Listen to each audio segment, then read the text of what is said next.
रेशमी कबाब। अच्छा, चिकन का कीमा बारीक पिसा आधा किलो, पुदीना 1 कच्ची, हरी मिर्च 6 अदद, छोटी इलायची 6 अदद, नमक हस्बे जायका, कबाब मसाला 1 खाने का चमचा, फ्रेश क्रीम आधा कप, पिसी लाल मिर्च 1 चाय का चमचा, दबी मिर्ची की स्लाइस 2 अदरक, बेसन 2 खाने के चमचे, घी 1 खाने का चमचा, कच्चा पिसा पपीता आधा खाने का चमचा, तेल हस्बे जरूरत। पहले चिकन का कीमा, कबाब मसाला और डबल रोटी के स्लाइस मिलाकर चॉपर में पीस ले।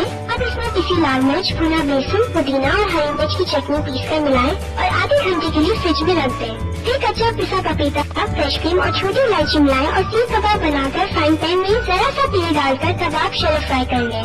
जब वो गोल्डन ब्राउन हो जाए तो निकाल कर डिश में रख दें।